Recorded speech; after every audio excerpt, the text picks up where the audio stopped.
Hello everyone, my name's Vinny. Welcome back to my YouTube channel. If you haven't subscribed already, please do subscribe. Thank you for those of you that already have, and thank you for liking the videos that I've done previously and the comments that I've got. It's all been really great. It's been so exciting. Today, we're going to get into diet tips, tricks and hacks to help you become your best self. In my last videos, I haven't referred to anything specifically about companies or anything like that. I might have referred to a few products, but I haven't said any specifically. Today that's going to be a little bit different, and it's not because I have any affiliation with any. These are just actually the ones that I use and the ones that I like and I think could really help you. I don't have anything to gain from you going off and trying them out. In most cases they will have some kind of a free trial or just some products on a website, for example, that you can have a look for yourself and see if there's anything that you like. They're not 100% necessary to get when trying to build the best diet for yourself, but for me, they've really helped. So I'm going to try and link them below for you as well. The first one is a website called Protein Pick and Mix. I really like it. It's basically has all sorts of sugary treats that you might like, but with none of the sugar, which is great. And it also has added a whole bunch of protein in there, which can help you stay fuller for longer. And particularly if you're trying to gain weight, which is something that we're also going to talk about today. It looks as if, because it's a diet video, that it would be just to lose weight, but that's not true. These are the types of things that can help you gain weight as well as lose weight. It does actually have both on the website. I would just advise you to go and have a look through it yourself and see if there are perhaps some alternatives to foods that you really like that might be a little bit more healthy in your diet. The second thing that I'm going to try and link down below is a thing called NutriCheck Calorie Counter. I've got this off the iOS store and I used a free trial for it at first, and now I pay for it. It's £24 a year when I last checked.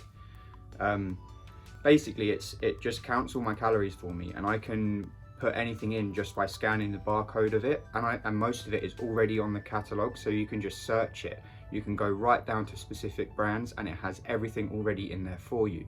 I find it a lot easier than keeping an entire food diary for myself. I'm sure that there are also other competitors out there. I just really liked this one, so I've got it, and hopefully I'll be able to link it down below. So my first tip is 100% that diet doesn't just encompass your physical health. There's also mental health behind that.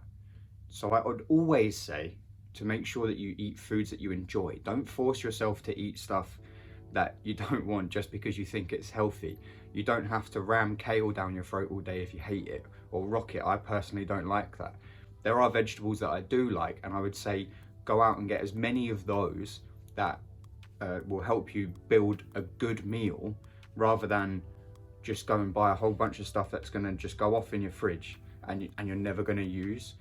There's nothing wrong with having stuff that is quote unquote unhealthy, as long as you're being careful about how much of that stuff you have.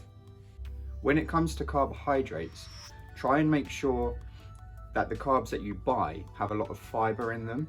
This could be things like broccoli, for example, is a fibrous carbohydrate. Most green vegetables are. There are also, like I say, on that Protein Pick and Mix website, there are some chocolate alternatives and things like that are quite high in fiber. Also, for the cereal that I have in the morning, I use Weetabix. It's called something like Bran Crunch, and it has 22 grams of fiber in it. That's almost my full daily amount, and then I'm already well above by the time I get to the end of the day. And speaking of fiber, it's maybe the most overlooked thing in a diet. I found when I first had a look through what I was actually eating and started recording it, I wasn't having nearly enough fiber, and that's what made me switch to the cereal that I have, to make sure that I get that really big boost. It can really help you when you're maintaining a good digestive tract, when you're trying to lose weight. Fiber is really, it helps you process the foods. That's what it's really there for.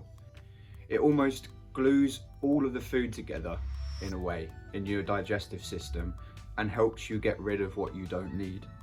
Now, staying quite specific, sugar and salt is often where a lot of diets fall down, from what I've seen. I know my diet is too salty, and I'm trying to fix it at the moment with using some alternatives and reviewing the foods that I eat. Sugary stuff is usually quite easy to find an alternative for.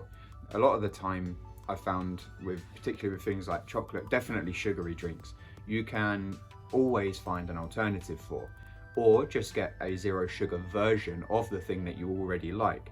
Don't get me wrong, I know it's not as sweet, but at least after a while, if you're not having that much sugar, you will definitely notice a big change. And salt is quite a crazy one. It kind of goes back to what I was saying in my last video about hydration.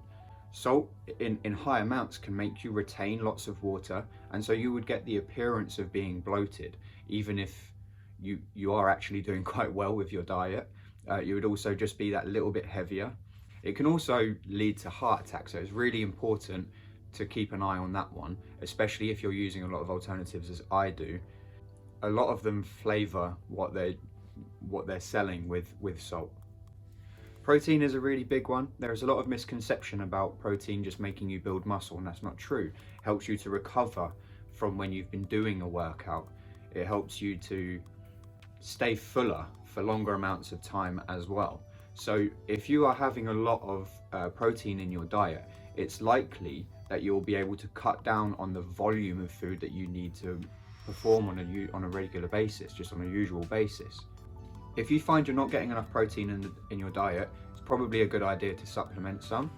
There is also, like I say, if you go through that Protein Pick and Mix website, there are loads of fun ways to get protein into your diet on a much wider scale. Now, I've talked a lot about finding substitutes for foods that you love. For example, sugar-free chocolates and things like that, and sweets and so on.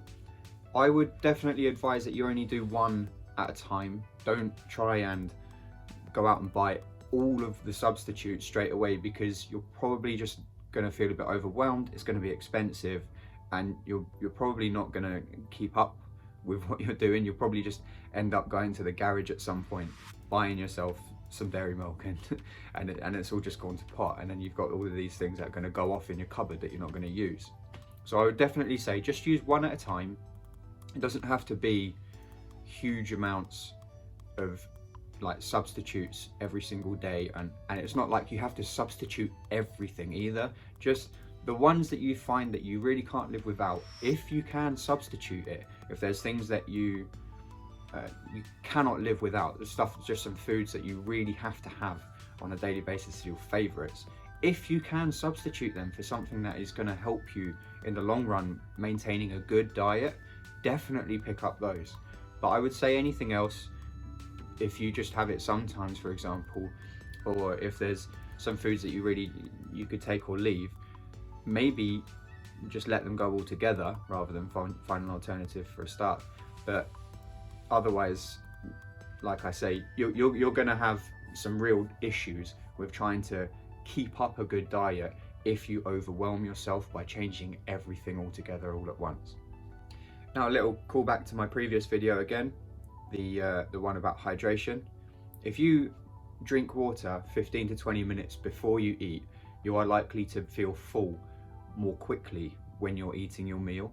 On the other hand, if you drink while eating your meal, you are likely to feel less full during the time that you're eating. To change up flavors while you're eating regularly helps you to eat more. Try to keep this in mind whenever you're having particularly big meals, and keep your goals as very clear in your mind as possible as to whether you want to lose or gain weight. You can do either when you're maintaining a good diet. I'm fully aware that some people that are watching this video might want to be gaining weight as well as the ones that are losing weight, and like I said at the beginning of the video, diet always sounds like it's going to be losing weight, but that's not necessarily the case. Sometimes if you want to gain weight, particularly in the right places, or if you've already lost the weight and now you're looking to build muscle, for example, getting the diet right is super important. So you can use water to achieve this goal. Like I say, 15 minutes, 20 minutes before if you're trying to lose weight, or during if you're trying to gain weight. Don't be fooled by fruit juices either. Fruit juices are really not that healthy. They change the sugars in the fruit from being intrinsic to extrinsic, which means that they process much more quickly. Intrinsic sugars slowly release the energy throughout the day. Extrinsic sugars will just go straight through your body and you won't really have much of a gain from it. You'll also probably still feel hungry at the end. Fruit juices are also basically just fruit with the fiber removed. Like I said near the beginning of the video, when you're trying to get the fiber right, which is really difficult to do in a lot of cases, fibrous carbs are really key, and fruit is a really good version of that. However, given that this is quite a general video about diet, I will say that if you're caring for someone, for example, particularly if they're nil by mouth, fruit juice is quite a handy way to get them the right nutrients and the nutrients that they might need through the day, especially if they are not eating enough.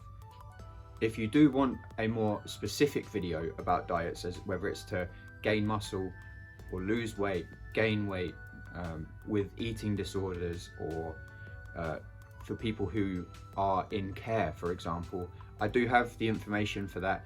This, like I say, is just a general video.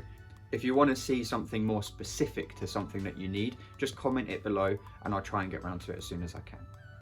Now, I've talked a lot about things that you need to get into your diet as well throughout the video. And you might find that the foods that you're having, after you've gone through and you've checked, you've done a little diary of what you take on a day-to-day, which I guarantee will surprise you, by the way, you might find that you need a little bit extra of some very particular nutrients. If that's the case, supplementing is a good way to do it. Now, I'm not going to go deep into supplements in this video. I don't have enough information personally about them, but what I do know is that the British diet typically doesn't have enough vitamin D or omega-3 in it.